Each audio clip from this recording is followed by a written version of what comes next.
I think I shall never forget one of the encounters I had with one of my philosophy professors in graduate school. My professor was the fairly well-known feminist philosopher Sandra Harding. During a class, she argued that facts in the sciences are constituted according to the dominant interests of the ruling class, which she took to be, in the Western world, patriarchal and capitalistic. While I didn't want to reject her insight completely out of hand, I was curious if she literally meant all scientific facts are constituted according to the dominant interests of the ruling class. Consider, for example, the speed of light. I asked her if socialist women were the ruling elites, would they come out with a different measurement for the speed of light? Well, she hemmed and hawed, but apparently for consistency's sake, she said that they would.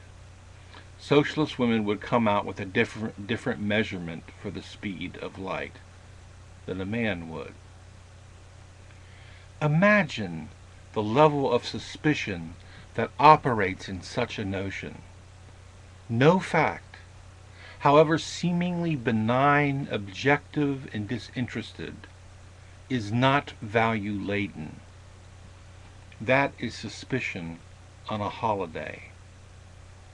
I could not help but be reminded of my experience with Professor Sandra Harding as I listened to Conference Report's video entitled, "Why Can't We All Just Get Along?" In that video, Conference Report replied to a video by Jack Luck 4 and to two of my videos. My videos are entitled, "In Defense of Being a Harbinger of a Possible Future," and the second video is entitled, "What We Deserve is What We Could Be." I cannot speak for Jack Luck 4, so I'll confine myself to Conference Report's comments to the extent that they conceivably apply to me. In his video, Conference Report suggests that I, more or less, ascribe to propositions like, "We, humanity, are all one and connected." I never uttered such a proposition in either of my two videos, but depending upon how one defines the words one and connected, I would say that there are meaningful ways in which humanity is one and connected, ways that are completely incontrovertible, ways, I might add, that are so trippingly obvious that honest persons of relative privilege and destitution can understand and agree upon them. Now, Conference Report goes on to assure us that he shares the ambition for a better world, a world in which people are one and connected, I presume, but he feels uneasy about expressing it. He's not sure he has the right to make the claim that we should aim for such a world because, for Conference Report, the expression of such a desire is equivalent to making statements like the following. These are his statements. Why can't everyone live like me? Why can't everyone have the same feeling about the world that I do? Why can't we just get along?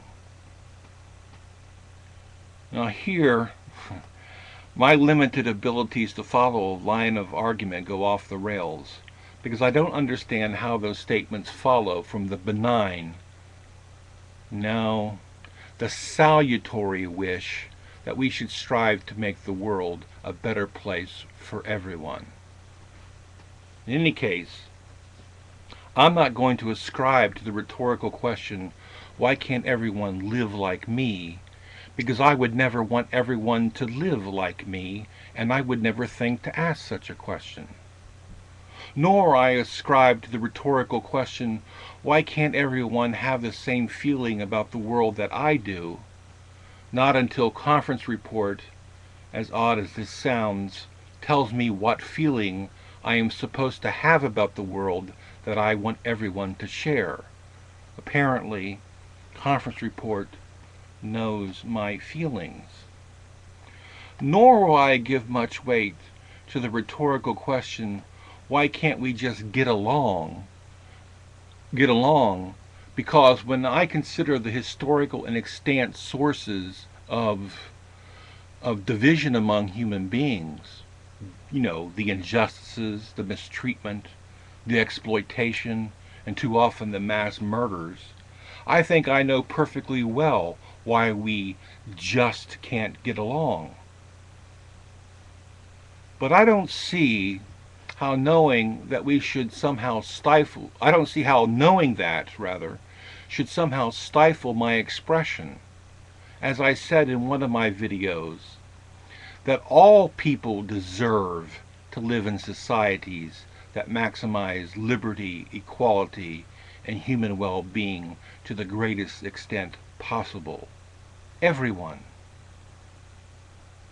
The conference report suggests that we Westerners can have these sentiments about the world and a possible future for the world because we don't live in countries where we fear for our lives and we don't feel that our livelihoods will be ripped from us at any moment.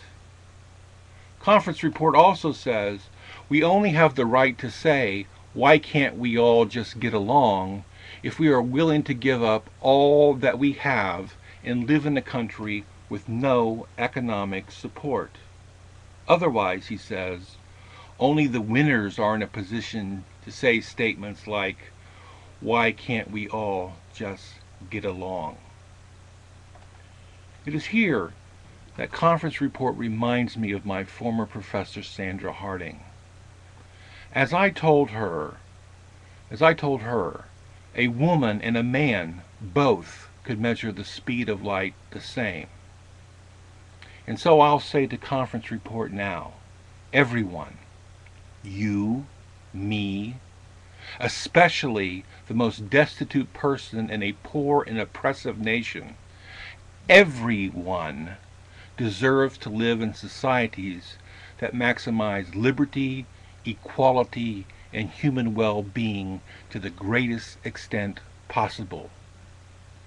There are people who have undergone repression, torture, and have even been killed because they believed that everyone in their societies deserved such an experience. Now, if I seem too luxuriant for you, conference report, then don't believe me. Believe them.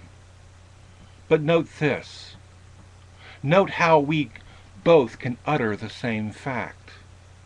Note that the truth value of such a fact, the desirability of such a world, isn't altered by who utters it. After all, everyone can measure the speed of light the same.